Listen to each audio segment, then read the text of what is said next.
बहन जी नमस्कार। सच है। क्या नाम है आपका? अपर्णा लूमी। अपर्णा जी कहाँ से आए हैं आप? सर भेटा गरुड़, जिला बागेश्वर, उत्तराखंड से। आप उत्तराखंड से बिलोंग करते हैं। संत रामपाल जी महाराज से कैसे जुड़े? सर संत रामपाल जी महाराज जी से मैं अपने पापा के द्वारा जुड़ी। मेरे पापा मार्केट में उन्हें ज्ञान की पुस्तक मिली थी और ज्ञान का पुस्तक मिलने के बाद पापा ने उसे बहुत टाइम के बाद पढ़ा और फिर अचानक से ऐसे टीवी देखते देखते पापा ने सत्संग लगा दिया। जब सत्संग सुना, पापा को ज्ञान हुआ, पापा ने हमें बिठाया, हमें ज्ञान का पुस्तक भी पढ़ाई और फिर जब हमें भी समझ में आया कि हाँ बात तो यही सच है।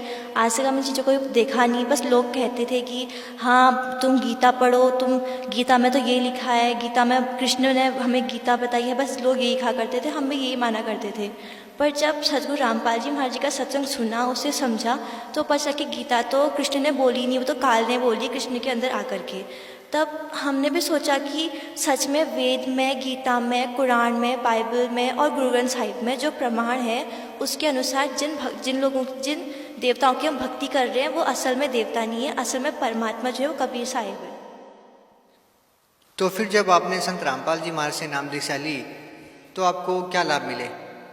सर सद्गुरु रामपाल जी महाराज जी से नाम दीक्षा लेने के बाद में मुझे जो ब्रीथिंग प्रॉब्लम थी, जो कि मेरे दादाजी के कारण हुआ करती थी, क्योंकि मेरे दादाजी तो पहली डेथ हो चुकी थी मेरे दादाजी की जब मेरे फादर की शादी भी नहीं हुई थी और उन्हें एक प्रॉब्लम थी, ब्रीथिंग प्रॉब्लम जो थी। तो बाद में जब मैं 5th क्लास में थी उस टाइम पे मेरे दादाजी मुझे दिखने लगे स्कूल में ही। स्कूल में मुझे दिखते और मेरे से बोलते, बेटा तू कैसी हो रही थी, तबीयत ठीक है? बोलते तो मुझे डर सी लगती कि मतलब दादाजी यहाँ कहाँ से आ गए, मैंने केवल फ़ोटो में देखा था।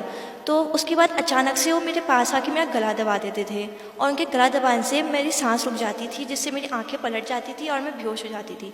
हाँ, लेकिन इतना था कि मैं अगल बगल जो लोग बोल रहे हैं उसको सुन सकती थी। ऐसे ही हर दिन स्कूल में जैसे पहुँचे ठीक 10 बजे मुझे ये प्रॉब्लम होती थी और फिर स्कूल वाले, मेरे मैनेजर सर, प्रिंसिपल मैम सभी सीधे पापा को फ़ोन करते, कभी मम्मी को फ़ोन करते कि तुम्हारी बेटी तो ऐसा ऐसा हो गया है। तो सब स्कूल पहुंच जाते, कभी वो खुद ही मुझे डॉक्टर के पास ले जाते।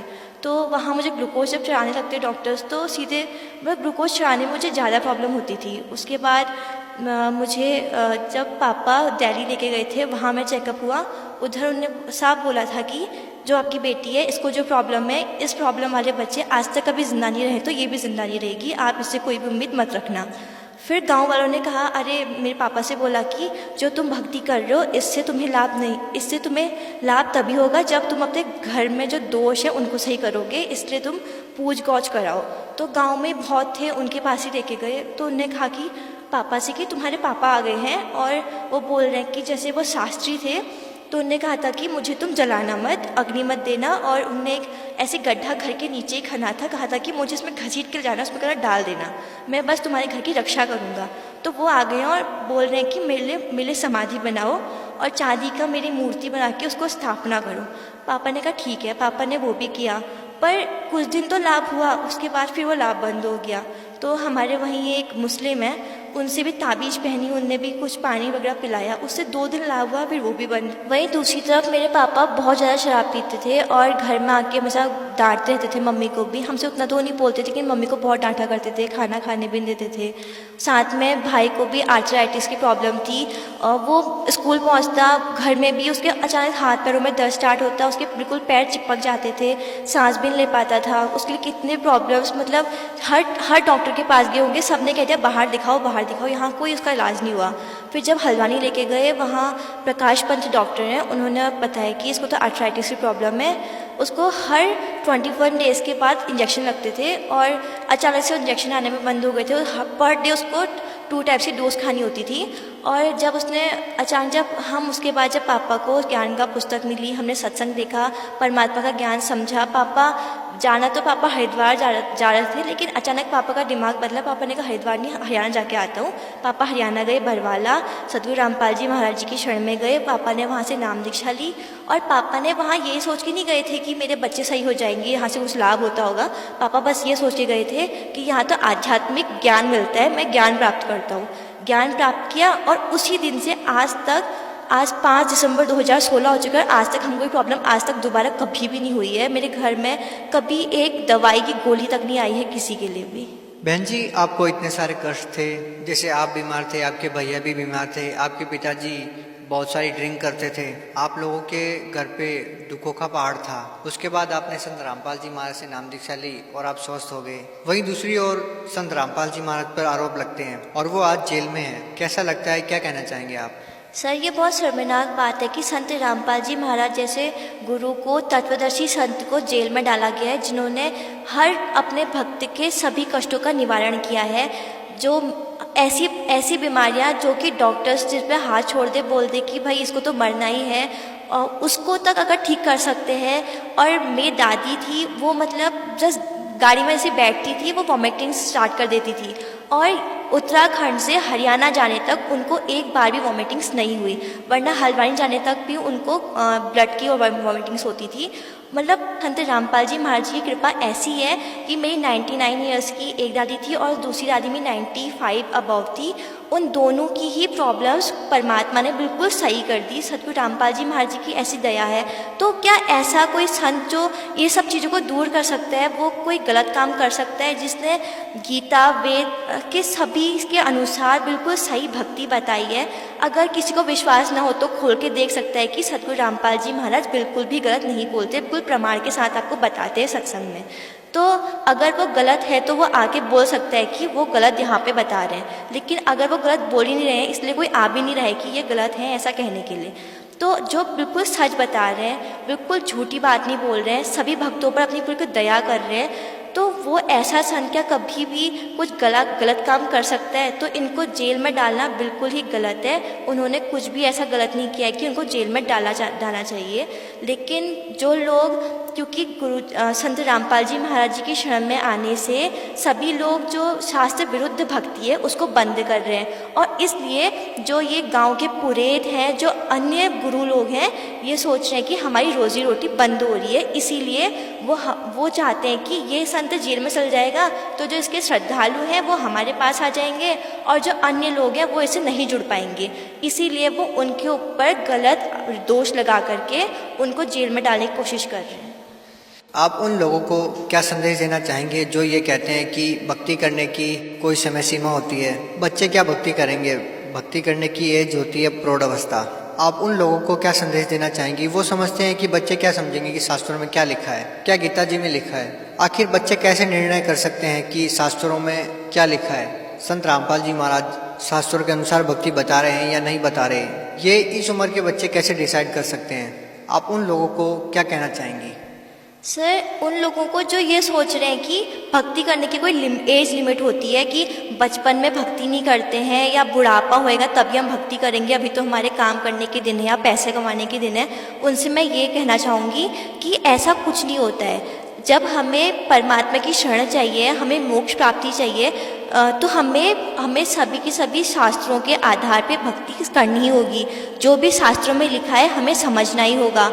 और गीता में, वेदों में, बाइबल, गुरु ग्रंथ साहिब, कुरान शरीफ, सभी में बिल्कुल प्रमाण के साथ जब लिखा गया है कि कबीर इज़ गॉड, तो हमें ये बात समझनी होगी। बच्चे हैं तो वो ज़्यादा शिक्षित होंगे, उन्हें एजुकेशन अच्छे से ली हुई है, तो उन्हें भी समझना चाहिए कि हमारे शास्त्रों में आखिरकार लिखा क्या है। केवल ये किताबें पढ़ के सब कुछ नहीं होता है, हमें अपने जो हमारे होली बुक्स हैं उनको भी पढ़ना ही होगा।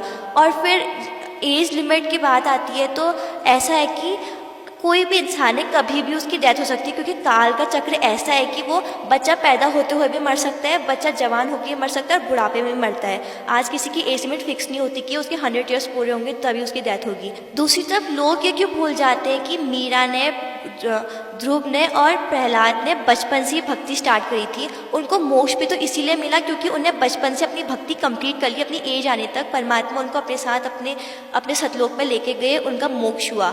और क्योंकि आज के इस टाइम पे अगर हम बचपन से भक्ति नहीं करेंगे तो फिर इतनी एजुकेशन लेने का कोई फ़ायदा भी नहीं है। क्योंकि अगर हम एजुकेशन लेकर के अपने परमात्मा के ज्ञान, दिए हुए ज्ञान को, सूक्ष्म वेद को, गीता को, वेदों को नहीं पढ़ सकते, उनको नहीं समझ सकते, तो हमारी ये एजुकेशन बिल्कुल व्यर्थ है, हमें इसका कोई फ़ायदा नहीं है। क्योंकि अगर हम मान लो आज ही मर जाते हैं, हम बच्चे हैं आज ही मर जाएंगे, तो फिर कहाँ आ रही है हमारी वो बुढ़ापे की एज लिमिट जब हमें भक्ति करनी है। तो फिर अगर अभी मर जाते हैं, नेक्स्ट जन्म में हमको फिर कोई योनि मिलेगी, उसमें हम भक्ति कर नहीं सकते। इसलिए परमात्मा ने कहा है कि मानो जन्म पाए कर नहीं रटे हरिनाम, जैसे कुआं जल बिना बनवाया क्या काम। आप लोग जैसा कि स्कूल कॉलेज में जाते हैं, आजकल के युवाओं का भगवान के प्रति कैसी सोच है, क्या सोचते हैं वो भगवान के बारे में, आप उन लोगों को क्या कहना चाहेंगे? सर मैं अभी स्कूल में पढ़ती हूँ, जब मैं अपनी फ्रेंड्स को बताती हूँ कि असली भक्ति तो ये है, तुम कहाँ खाली इन झंझटों में पड़े हो कि तुम तो भूतों की पूजा करते हो, क्योंकि शास्त्रों में तो इनके बारे में कहीं नाम तक नहीं है जिनकी तुम पूजा करो, जैसे भुल्लू गुल्लू, तो पता नहीं कहाँ से इन लोगों को भगवान बना के ले आए यहाँ पर। और तो मेरे से बोलते हैं तू तो गाने नहीं सुनती, तो डांस नहीं करती, तो पिक्चर नहीं देखती, तो तेरी लाइफ तो बिल्कुल अधूरी रह गई, तो जिंदा कैसे है? तो मैं उनसे ये कहना चाहूँगी, गुरु नानक जी ने कहा है कि न जाने काल कब की कर डाले, किस पे ढल जा पासावे, जिनाते सिर पे मौत फिर दी उनाओ केड़ा हासावे। क्योंकि हमें पता नहीं काल हमारे ऊपर क्या कर देगा, और ये जीवन जो है, हमें मनुष्य जीवन जो मिला है, इस काल के जीवन में हमें कोई भी पल ऐसा नहीं जब हमें खुशी मना सकते हैं, क्योंकि काल हमारे उसमें कभी भी किसी भी तरह हमारे ऊपर मृत्यु डाल सकता है, कैसा भी हमें दुख दे सकता है। तो अगर हम परमात्मा की भक्ति नहीं करेंगे तो हमारे ऊपर वो दुख ज़रूर आएंगे, और परमात्मा तो अपने बच्चों के दुख को अगर तलवार है तो उसको कांटे में बदल के उसे खत्म कर देते हैं। कुछ और कहना चाहेंगे संत रामपाल जी महाराज की भक्ति के बारे में, या आपके कुछ विचार हो जो आप समाज को बताना चाहते हैं? सर संत रामपाल जी महाराज जी की भक्ति बिल्कुल शास्त्र अनुकूल भक्ति है, क्योंकि वो हमें गीता वेद सभी के आधार पे प्रमाणित भक्ति बताते हैं। जैसे कुरान शरीफ में हर जगह पर परमात्मा का नाम आया है कबीरम, लेकिन कुरान शरीफ के अनुवादकर्ता उसे कहते हैं कि उसका अर्थ है बड़ा अल्लाह। वो ये क्यों नहीं समझते कि उसका अर्थ तो कबीर ही है, कि कबीर इज़ गॉड। वैसे ही नानक जी ने हमेशा अपने गुरु ग्रंथ साहिब में लिखा है कि कबीर ने मुझे नाम दीक्षा दी, वो एक जुलाहा था। फिर भी जो पंजाबी हैं वे ये नहीं समझते कि सच में हमें भी तो वही भक्ति चाहिए, क्योंकि गुरु नानक जी ने ये भी कहा है कि वही गुरु पूरा है जो हमें 2 अक्षर का भेद बताता है, एक छोड़ने का और एक लेने का। जैसा कि आपने हमें बताया कि आपको जो बीमारियां थी, जैसे ब्रीथिंग की जो प्रॉब्लम थी, आपके दादाजी जो भूत बन के आपको दिखाई देते थे, दूसरी तरफ आपके भैया को प्रॉब्लम थी, आपके पिताजी शराब पीते थे, ये सारी बीमारियां नाम लेने से ठीक हो गई। लेकिन आज की जो युवा पीढ़ी है वो नहीं मानती है कि केवल मंत्रों के जाप करने से या कोई भक्ति करने से इस तरह के कोई लाभ मिलते हैं। आप क्या कहना चाहेंगे? सर युवा पीढ़ी को तो अब समझना होगा कि कि मंत्रों का जाप करने से, संत रामपाल जी महाराज जी का दिया हुआ नाम जाप करने से है हमें बहुत सारे लाभ हो सकते, क्योंकि पहले हम भी इन बातों पे बिलीव नहीं करते थे सर। लेकिन मैं उन लोगों को गलत भी नहीं कह सकती जो ऐसा कह रहे हैं, क्योंकि उन्होंने आज तक कभी शास्त्र अनुकूल साधना करी ही नहीं है। वे आज तक उन गुरुओं के चक्कर में फंसे हैं जो उन्हें शास्त्र विरुद्ध भक्ति दे रहे हैं। एक बार अगर वो संत रामपाल जी महाराज जी की शरण में आके सदगुरु रामपाल जी महाराज जी से नाम दीक्षा लेंगे, उनके सभी कष्ट अपने आप ही खत्म हो जाएंगे, और तभी वो इस बात पे बिलीव कर भी सकते हैं। जब संत रामपाल जी महाराज जी की शरण में आए हमको खुद बिलीव हुआ, क्योंकि वरना उस दिन से हमको बीमारी क्यों नहीं हुई। क्योंकि अगर मेरा भाई वो दवा को एक दिन नहीं खाता था तो उसे बहुत ज़्यादा प्रॉब्लम होती थी, और संत रामपाल जी महाराज जी की शरण में आने से उसने वो दवा दोबारा कभी नहीं खाई, और उसे आज तक कोई प्रॉब्लम भी नहीं हुई। बहुत बहुत धन्यवाद आपका।